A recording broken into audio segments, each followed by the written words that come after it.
L'outil de données sur le financement du développement des pays de l'IITA vous facilite le téléchargement et l'analyse des données IITA publiées par plus de 1400 organisations au sujet des flux de ressources externes vers les pays en développement. Ces données sont disponibles sous forme de simples feuilles de calcul Excel pour chaque pays ou région. Vous pouvez aisément analyser les données à l'aide d'un tableau croisé dynamique. Le contenu de l'outil de données sur le financement du développement des pays est accessible en anglais, français, portugais et espagnol.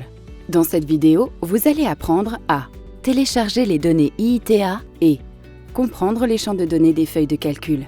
Pour démarrer, visitez l'outil de données sur le financement du développement des pays de l'IITA sur countrydata.eitstandards.org. Ensuite, défilez vers le bas et sélectionnez le pays dont vous recherchez les données. Sélectionnez votre langue, faites un clic sur « Télécharger » et ouvrez la feuille de calcul Excel. Ces données sont issues des organisations qui font des rapports à l'IITA.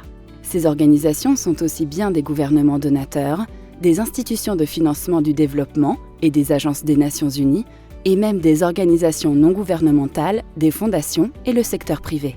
Chaque fois que les organisations publient de nouvelles données IITA ou des données actualisées, elles sont accessibles en 24 heures dans ces feuilles de calcul. Cette feuille de calcul spécifique renferme des informations relatives aux activités de développement et aux activités humanitaires. Une activité peut correspondre à un projet individuel ou à une autre unité de développement et de travail humanitaire. L'unité de travail décrite par une activité est établie par l'organisation publiant les données. Par exemple, une activité peut consister en un gouvernement donateur fournissant 50 millions de dollars au gouvernement d'un pays bénéficiaire dans le but de promouvoir l'éducation de base sur 5 ans. Une autre activité pourrait être une ONG déboursant 500 000 dollars pour approvisionner 1000 ménages en eau potable pendant 6 mois.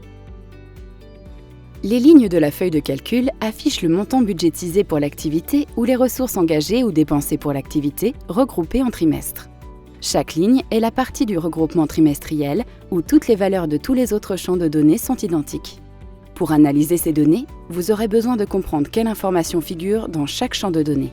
Dans la colonne A, vous trouverez l'identifiant IATI. C'est le code unique de l'IITA pour chaque activité. La colonne B contient le titre, qui est le nom de l'activité. L'organisation déclarante est celle qui a publié des données sur l'activité. Chaque organisation dispose de son propre code unité intitulé Identifiant de l'organisation IATI qui apparaît ici. Par exemple, l'identifiant de l'Organisation de la Banque africaine de développement est XM-DAC-46002. Le type d'organisation déclarante décrit le type d'organisation qui a publié les données sur l'activité. L'IITA possède sa propre liste de types d'organisation ainsi que les codes correspondants. Les gouvernements, plus communément appelés bilatéraux, sont un type d'organisation. Comme autre exemple, on a les organisations multilatérales et les ONG internationales. Le type d'aide est le type ou la modalité de l'aide qui est fournie. Il peut s'agir par exemple d'une aide au projet ou d'une aide budgétaire. Type de financement. Dans cette colonne et quelques autres, vous constaterez qu'il y a quelques cellules où aucune donnée n'apparaît. Cela signifie sans doute qu'une organisation n'a pas introduit cette information dans ses données. Le type de flux différencie les ressources entre l'aide officielle au développement, les autres flux officiels et les flux privés. Cela émane de la liste de code du CAD de l'OCDE concernant le type de flux. L'organisation prestataire est l'organisation qui a octroyé le financement. Il s'agit généralement de la même organisation que l'organisation déclarante, mais pas toujours. En étudiant les données des champs, organisation prestataire et organisation réceptrice, vous remarquerez probablement que les mêmes organisations sont référencées par de multiples variations de leur nom. Dans certains cas, vous pourrez simplement constater l'existence d'un code au lieu d'un nom. L'organisation bénéficiaire est celle qui reçoit le financement de l'activité. Les éditeurs peuvent spécifier quelle organisation bénéficie d'une transaction particulière. S'il n'est pas inclus, le tableur considère que l'exécutant de l'activité a reçu la transaction. Si plusieurs exécutants sont déclarés, ils figurent tous dans la cellule. La colonne suivante affiche le type de transaction. Ce champ de données comprend les divers types de flux de ressources entrant et sortant de l'activité, de même que les ressources budgétisées pour l'activité. Par exemple, la valeur du budget de l'activité est saisie sous budget et les dépenses sont saisies sous décaissement et dépenses.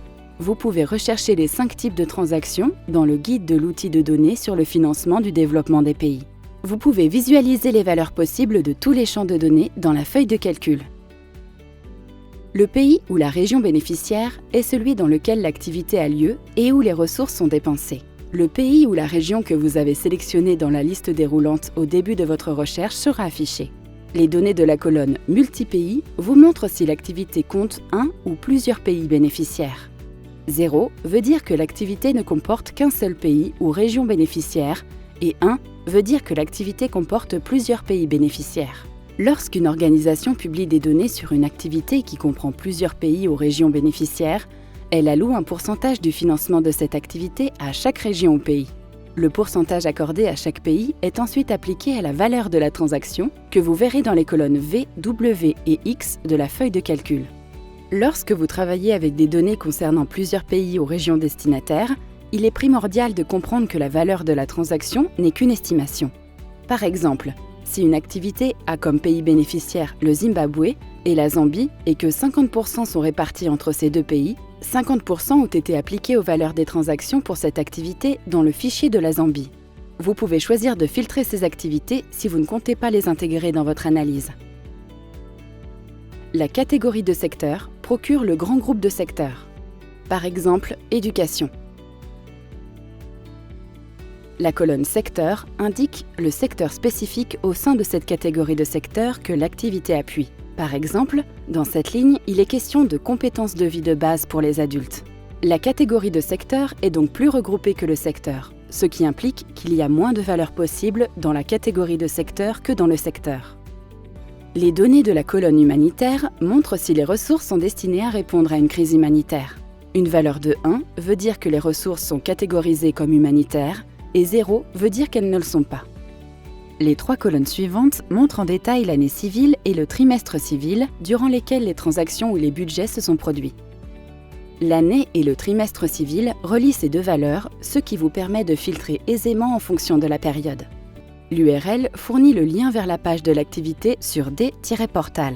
Il s'agit là d'un autre outil d'accès aux données de l'IITA. Ici, vous pourrez visualiser l'ensemble des données déclarées par une organisation pour cette activité. Enfin, les valeurs des transactions sont accessibles en USB, en euros et dans une devise locale. Pour consulter la liste des monnaies locales par pays, vous pouvez vous rendre sur la page Notes des données de l'outil CDFD. Vous pouvez observer des valeurs négatives dans la feuille de calcul. Les valeurs négatives sont souvent dues à la restitution de l'argent à un donateur ou à l'ajustement ou au retrait d'un engagement de dépense. Nous avons à présent examiné tous les champs de données d'une feuille de calcul de l'outil IATI de données sur le financement du développement des pays. Avant de débuter l'accès à ces données, voici quelques derniers conseils à suivre.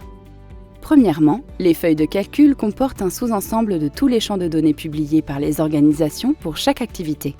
Deuxièmement, les données disponibles varient en fonction de l'activité et de l'exhaustivité des données publiées par l'IITA. Certaines organisations publient tous les mois ou tous les trimestres, tandis que d'autres ne publient qu'une fois par an. Si les données sont indisponibles pour une organisation particulière qui publie à l'IITA, cela peut signifier qu'elle n'a pas encore publié pour la période que vous analysez. Pour avoir une meilleure idée des organisations qui ont publié des flux de ressources, vous pouvez consulter le tableau sur les lacunes des données par année sur la page Notes des données. Enfin, lorsque vous téléchargez des feuilles de calcul dans des langues autres que l'anglais, il importe de savoir que, bien que la plupart des données soient disponibles dans d'autres langues, vous trouverez toujours des données en anglais.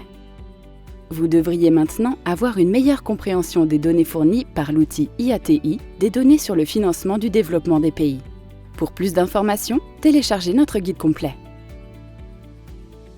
Pour apprendre à analyser ces données, regardez notre prochaine vidéo intitulée « Comment analyser les données sur le financement externe du développement ».